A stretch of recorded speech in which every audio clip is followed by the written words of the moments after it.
বন্ধুরা, ভারত কিন্তু 4-1 ব্যবধানে নিউজিল্যান্ডের সিরিজটা কিন্তু জয়ী হয়ে গেল। 4 নম্বর ম্যাচটা ভারত শুধুমাত্র হেরেছিল। সেই ম্যাচে কিন্তু ঈশান কিষানকে ড্রপ করা হয়েছিল, তো একটা এক্সপেরিমেন্টের জন্য সেটা সবাই কিন্তু বুঝতে পেরেছি। টোটাল কিন্তু 4-1 ব্যবধানে ভারত কিন্তু সিরিজ জিতলো। এবং 2024 টি-20 ওয়ার্ল্ড কাপের পর যে এখন অবধি ভারত কিন্তু কোনো টি-20 সিরিজ কিন্তু হারেনি। যাদের সাথে খেলা হয়েছে, যে দেশের বিপক্ষেই ভারত কিন্তু জয়ী হয়েছে। তো একবার দেখে নিই কাদের সাথে খেলা হয়েছিল এবং ভারত কত কত ব্যবধানে ভারত কিন্তু হারিয়েছিল অপোনেন্ট টিমদেরকে। জিম্বাবুয়ের সাথে টি-20 ওয়ার্ল্ড কাপের পর, মানে 2024 টি-20 ওয়ার্ল্ড কাপের পর জিম্বাবুয়ের সাথে 4-1 ব্যবধানে কিন্তু জিতেছিল। শ্রীলঙ্কার বিপক্ষে 3-0-তে, বাংলাদেশ 3-0-তে, সাউথ আফ্রিকা 3-1, ইংল্যান্ড 4-1, এবং এশিয়া কাপে ভারত জিতেছিল পাকিস্তানের এগেনস্টে। অস্ট্রেলিয়ার সাথে 2-1, সাউথ আফ্রিকার সাথে আরেকবার হয়েছিল 3-1, নিউজিল্যান্ডের সাথে 4-1, মানে কালকে যেটা শেষ হলো। এবং সবচেয়ে ভারত আরেকটা উল্লেখযোগ্য বিষয়, আরেকটা পয়েন্ট, ভারত 250+ স্কোর কিন্তু ভারত 3-4বার কিন্তু অতিক্রম করলো। কালকে একটা তৃতীয় নম্বর হায়েস্ট ছিল। প্রথমে চেয়ে বেশি বাংলাদেশের এগেনস্টে 297 রান 6 উইকেটে 2024 সালে। 2024 সালে 283 রান করেছিল 1 উইকেটে। সাউথ আফ্রিকার এগেনস্টে 2026 সালে, মানে কালকে 271 রান করেছে নিউজিল্যান্ডের এগেনস্টে 5 উইকেটে। এবং 2017 সালে 260 রান করেছিল 5 উইকেটে। এবং সূর্যকুমার যাদব হচ্ছে এই সিরিজের মধ্যে, টি-20 সিরিজের মধ্যে সবচেয়ে বেশি রান টেকার। 242 রান করেছে সূর্যকুমার যাদব, যাকে নিয়ে এত সমালোচনা চলছিল।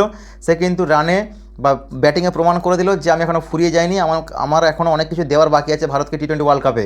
সে কিন্তু বারবার প্রেস কনফারেন্সে বলতো যে ঠিক টাইমে কিন্তু সে কাম ব্যাক করবে।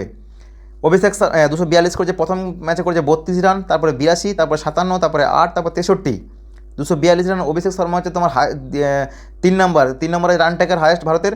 84 রান করেছে প্রথমে, তারপরে 0, তারপরে 68, তারপরে 0, তারপর 30। তারপরে হচ্ছে ঈশান কিষান 215 করেছে, একটা কিন্তু ম্যাচ তাকে ড্রপ করা হয়েছিল। প্রথমে 8, তারপর 76, তারপরে 28, তারপরে ড্রপ করা হয়েছিল, তারপরে 103 43 বলে। 6টা 4, 10টা 6। সঞ্জু স্যামসন করে 46 রান, 10, 6, 0, 24, 6। শিবম দুবে করেছে 117 রান, প্রথমটায় 9, তারপরে 36, তারপরটা ব্যাট করতে নামতে হয়নি, তারপর 65, তারপর 7। হার্দিক পান্ডে করেছে 69 রান টোটাল, রিঙ্কু সিং করেছে 83 রান। তো টোটাল এখনও অবধি ভারত কিন্তু কোনো টি-20 সিরিজ হারেনি। এবং 2026 টি-20 ওয়ার্ল্ড কাপের আগে, ওয়ার্ল্ড কাপে সবচেয়ে যদি মানে হার্ড হিটার টিম যদি বলা হয়, সবচেয়ে যদি মানে শক্তিশালী টিম যদি বলা হয়, সেটা কিন্তু ভারত। সব অ্যানালাইসিসে কিন্তু কেন বলছি ভারত, কারণ সবচেয়ে কম ওভারের মধ্যে রান চেস করা নিউজিল্যান্ডের সাথে 209 রান খুব কম বলে চেস করে দিয়েছে। সবচেয়ে হায়েস্ট রান করেছে, মানে সিরিজটার মধ্যে 271। তৃতীয় হায়েস্ট রান টেকার হয়েছে ভারত, 271 রান করেছে। এবং সবচেয়ে উল্লেখযোগ্য বিষয়, ভারত কোনো টি-20 সিরিজ কিন্তু হারেনি টি-20 ওয়ার্ল্ড কাপের আগে, 2024 পর থেকে 2026 আগে অবধি। তো দেখে নিই, কালকে ভারত করেছে 271 রান 5 উইকেটে 20 ওভারে। অভিষেক শর্মা করেছে 30 রান 16 বলে 4টে 4, 2টো 6। সঞ্জু স্যামসন 6 রান করেছে 1টা 4। ঈশান কিষান 103 রান 43 বলে 6টা 4, 10টা 6। 84 রান করেছে শুধুমাত্র 4 আর 6 মেরে। সূর্যকুমার যাদব 63 রান করেছে 30 বলে 4টে 4, 6টা 6। সূর্যকুমার যাদবের একটা জিনিস খুব ভালো লাগছে, যেটা 2026 সালে, যে আগে কিন্তু সে প্রথমেই অ্যাটাকিং মুভমেন্টে চলে যেত, কিন্তু এখন সে কিন্তু কিছু বল দেখার পর তারপর অ্যাটাকিং মুভমেন্টে যাচ্ছে, যেটার জন্য সে কিন্তু রানে ফিরতে পেরেছে, যেটা আমার মনে হচ্ছে ব্যক্তিগত। রিঙ্কু সিং, হার্দিক পান্ডিয়া 42 করেছে 17 বলে 1টা 4, 4টে 6, মানে 18 রান করেছে শুধু 42 বলে 4 আর 6 মেরে। রিঙ্কু সিং করেছে 8, শিবম দুবে করেছে 7।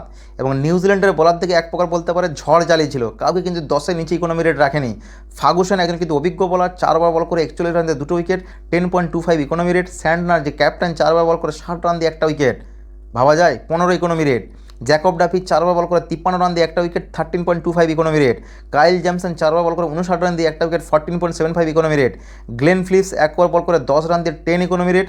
ইস সজিত 3বার বল করে 48 রান দিয়ে কোনো উইকেট পায়নি, 16 ইকোনমি রেট। মানে ভাবা যায় যে কী হারে মাঠটা চলেছে। নিউজিল্যান্ড হচ্ছে তোমার 225 রান করেছে 19 ওভার 4 বলে। টিম সাইফার করেছে 5 রান 3 বলে।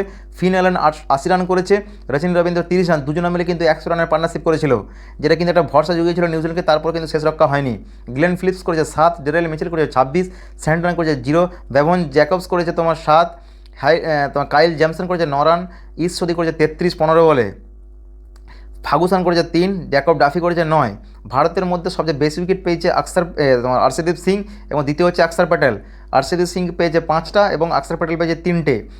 অক্ষর প্যাটেল 4বার বল করে 51 রান দিয়ে 5 wicket, 12.75 economy rate. Hardik Pandya 2বার বল করে 15 রান দিয়ে 7.50 economy rate.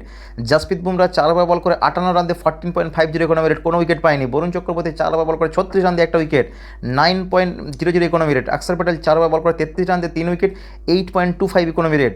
Abhishek Sharma 1বার ball করে 13 রান দিয়ে 13 economy rate. Rinku Singh 4বার ball করে 7 রান দিয়ে 1 উইকেট। এই হচ্ছে ভারতের কালকে পারফরমেন্স ছিল।